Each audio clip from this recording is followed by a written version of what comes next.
The Battle of Agincourt, 1415 on October 25, 1415, the Feast of St. Crispin.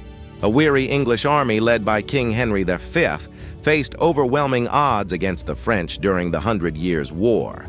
The result would become one of the most celebrated victories in English history. Henry had invaded France earlier that year with around 12,000 men.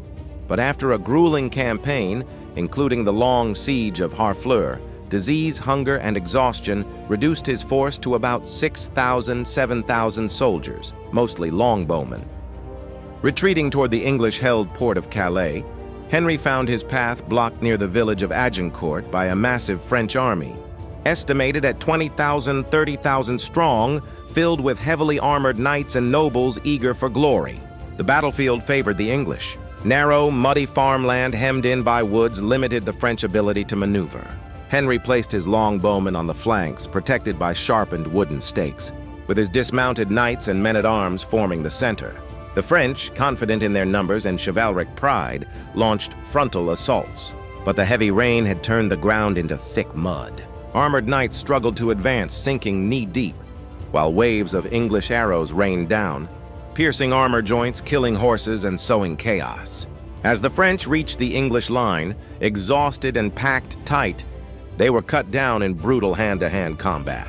Piles of bodies clogged the field, and those who fell were often crushed or suffocated in the mud. Despite their courage, the French were annihilated. Casualties were staggering. As many as 6,000 French dead, including dozens of high-ranking nobles. English losses were astonishingly light, perhaps only a few hundred. Henry's triumph at Agincourt cemented his reputation as one of England's greatest warrior kings. The battle showcased the devastating effectiveness of the English longbow, a weapon that allowed common archers to defeat Europe's elite knights. Agincourt also became immortalized in culture. Shakespeare's play, Henry V, gave voice to the king's rallying cry, forever framing the victory as a moment of unity and valor. We few, we happy few, we band of brothers. Yet beneath the legend lay grim reality. The mud-soaked fields of Agincourt were a slaughterhouse, where medieval chivalry met the rising power of disciplined infantry and ranged weapons. Did you know?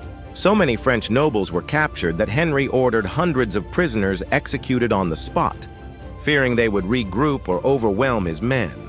It was a rare and shocking act in an age when nobles were usually ransomed. Length: 3,220 characters.